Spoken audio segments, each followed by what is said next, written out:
Hey guys, welcome back to a new video. Today I thought it would be fun to introduce you guys to my reading journey and what my journey's been like with reading, what characters have influenced me as a person and who I am today, and just little things like that. I just thought it'd be fun to give you guys a bit more of an introduction into who I am as a person and what my journey in reading's been like over the last 20 years. To start off, we're going to start at the very beginning. Obviously, well, not the very beginning, because besides like the Very Hungry Caterpillar and Where's Spot and books like that, I don't really remember much about like childhood Hayley, like very young childhood Hayley before my brothers came along. But after that, when I sort of hit primary school and things like that, me and one of my best friends used to read the Rainbow Magic fairy stories, which I think are still going. I keep seeing them in bookstores still. I don't know how many people used to read these, but they just gave me that big sense of adventure. Absolutely loved them. Like Holly the Christmas Fairy, I think, was one of them. The Ruby the Red Fairy, I think, might have been one. Amber the Orange Fairy and Heather the Violet Fairy are ones I remember. I remember the very early ones, not so much like the newer ones or anything like that. I think it was like book 100 I stopped because they were all numbered, and then like at Christmas time and Easter and that they came out with like extended ones. They were really fun to read. But yeah, that's when I first sort of started reading, and that was what sort of made me eager to read the next book in a series and sort of things like that. Moving on from books like that, I started getting into more children's lit and sort of following on from little tiny books into a little bit larger with chapters and a bit more information and things like that. And one of the best things that I got given were Roald Dahl books to read. So I read books like Matilda and Charlie and the Chocolate Factory. I loved both of these. I love their film adaptations. With this one, just the Gene Wilder one. Johnny Depp's isn't my thing. It's my thing. Gene Wilder adaptation I love, and then the Matilda film adaptation is absolutely amazing. I'll still sit down and watch it. I love it. Now, it wasn't until I was a bit older that I started actually had to read this book for school, but I was watching the 60s Disney film forever, for years and years and years, and this book has stayed with me forever. Every single year something's happening. Either it's a new movie, or it's a new figurine, or it's just something new and a new edition's come out or something like that, or I've seen something to do with it. That's Alice's Adventures in Wonderland and Through the Looking Glass. I don't know what my life would be like without Alice. It's a story of self-discovery and just nonsensical madness, and I can't describe my love for it enough. It's just, I've got nothing but amazing memories with this story and with these characters, and I can't believe that I've been involved in a story like this since I was like 4 years old, watching the adaptation and then watching the 2 live action films that have come after it. There was one year I had to do a dance, like a ballet dance to the soundtrack, and then the year after I watched a tap dance to it at a dance competition, and then something's happened Alice-y themed every single year. And I don't know how. Something Alice has always come to me, whether it's someone who's coming to work with a tattoo, or I've always seen Alice around me absolutely everywhere.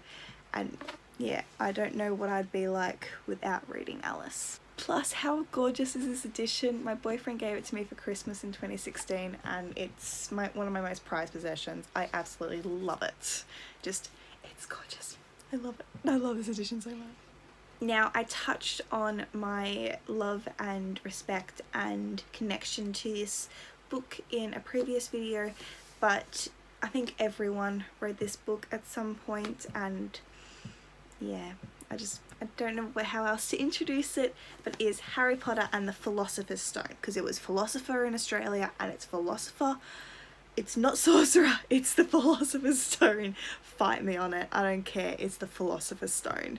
I got gifted books 1 to 6 for Christmas one year. I think I was about 8 or 9 years old. It was at a time where I was unfortunately a victim of some bullying at school, and I didn't have a lot of friends, and I was sort of feeling left out and everything. and I didn't realise how much I needed a character like Harry in my life. I needed someone that was an outsider who found their place. I connected with Hermione with her nerdiness and having this drive for learning and just wanting more wisdom, and I stand by the fact that if she wasn't brave, she'd be a Ravenclaw, because I'm not brave.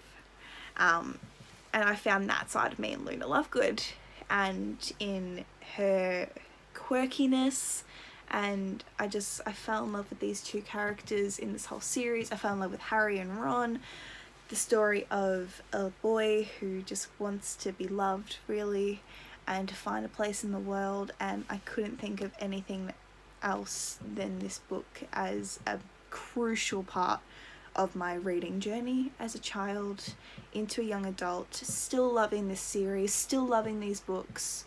I go speechless when it comes to Harry Potter. I really do. Now, being a reader at a certain age and time, there's none other than this book as my introduction to YA. I was, I think, 12 or 13 when I first read it and first saw the film, and it still has such a nostalgic place in my heart. I'll never get over it. And that's Twilight. This was my first introduction to YA. It changed young adult literature, and you cannot say that it didn't. The fact that vampires just skyrocketed, and even werewolves and angels and demons and everything, just supernatural, just got plonked in front of all of us after this came out. And you can't not thank Stephanie Meyer for what she's done in literature. Even, I know it's horribly written, even if you hate this series for good, you can't say it hasn't done something. I did read this at a time where I saw myself as Bella. I always see Bella as a character suffering depression, and it's mentioned but it's not really touched on. In New Moon, she didn't just go depressed. I'm sorry. She had parts to her. Fight me, alright? I see a lot more personality inside Bella that's not actually shown in the books, which sucks. But I read this when I was slowly getting into more mature books and reading, and it was around the same time that people around me were reading City of Bones, which I didn't read till later. Sorry. But I read this at a time where Bella really situated herself in my heart, and I found myself inside her, and I can't actually thank this enough for realizing that I needed help at a time where I did need help, and I was scared of what I was becoming, and I didn't want to become Bella in the end. And I love these books for what they've done for me and for the nostalgia they bring me. I'm gonna hold Twilight to a very high standard because of that, not because of its writing, but because of what it means for me and what it's helped shape me into. As it unfortunately goes, because school got too much and I started feeling ashamed for how much I was reading and what I loved, I did push it down and hide it a little bit. But in the last 2 years, I've really delved back into books, so I had to get a new reintroduction to YA. And my reintroduction was actually Vampire Academy and the entire series of it. Not Bloodlines, just the 6 Vampire Academy books that follow Rose. And her character, she was just such a strong character. She's so witty and funny, and I wish I read them when I was younger, because I feel like I'd be a different person reading them younger. But it was such a good reintroduction to young adult literature and finding a voice for myself, and it gave me a bit more confidence going into my first year of university. And I love this story so much. It's just beautiful. I can't believe it took me so long to finally get around to reading them, but I love it. I love it. Now, there are some characters that you see yourself in instantly and you'll never forget them. This is a character that I kind of wish that I had read younger, and thanks to Emma from Emma Books doing and hosting the Dreg Society Shadowhunters read along, I finally had the chance to read the Shadowhunters books, and with a purpose. So the next book I'm going to be talking about is City of Bones, but particularly the character of Isabel Lightwood, not Clary. Love her. I really do like Clary in a lot of circumstances, but Isabel is where I hold my heart. Her story with Simon and just her story with Alec as well. The sibling relationship I hold very near and dear. I can see myself in Isabel. I take one look at her and it's not just that I've got dark hair or anything like that. It is, I can see her love for her brother and how she will sacrifice herself for him without question. I love her love story with Simon, how they're both a little bit nerdy on the inside. It kind of reminds me about my own relationship that little bit, which always makes me happy. But anything to do with Isabel I'm down for. I love her character so much. She hides a lot of her true identity in that sense of she doesn't show her pain. She pushes it down and doesn't let anyone notice it and doesn't let it crack above the surface, and that's sort of something I tend to do. And I just think that she's I'm going to say this for a lot of these female characters, they're all very, very strong-willed women, and that's what I've grown up reading, and that's what I love reading, and that's what I'm thankful for reading. And Isabel is just another one of those characters that have really shaped me as a reader and as a person. So we've come to the end, and it's more of an author rather than a book, and it's simply because without this author and without these books I don't know if I would have had the inspiration for my own novel for NaNoWRIMO that I'm doing, nor would I have a wider, so just more appreciation for writers. And yeah, I don't know what I'm trying to say. As you can tell, this video is just like, I don't know, but I'm gonna try. But for this last author and books, it is Sarah J Maas with The Throne of Glass and the ACOTAR series. She's given me a lot of inspiration as a person and how hard she's worked to be an author and how long and how dedicated she is to both of these series. I'm super excited to meet her in April next year. Like, I cannot wait to see her live. The Kingdom of Ash tour is coming to Australia and I'm so happy, but I'm digressing. She's given me a lot of inspiration as a writer and as a reader in what I'm wanting to read when it comes to fantasy. She's brought me into more of a young adult, more new adult reading and books rather than the young adult.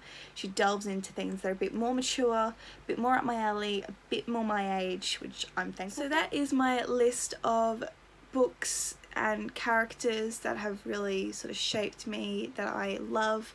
I didn't want to give too much away of the exact reasons why they shaped me, but I did give you a little bit. Books and characters are quite personal, and I just wanted to give you guys a bit more of an introduction to what I read growing up and things like that. So yeah, I thought it was perfect to do as I near my 20th birthday. So yeah, I hope you really enjoyed that video. I know it was a bit of a shamble, but I'm trying. Once again, thank you to anyone who's watched, and if you like this video, please give it a thumbs up, subscribe to my channel down below. I've got my other social media links down below, as well as my NaNoWRIMO and my Goodreads accounts if you'd like to follow along my reading and writing journeys. And yeah, so I'll see you for another video very shortly. Bye!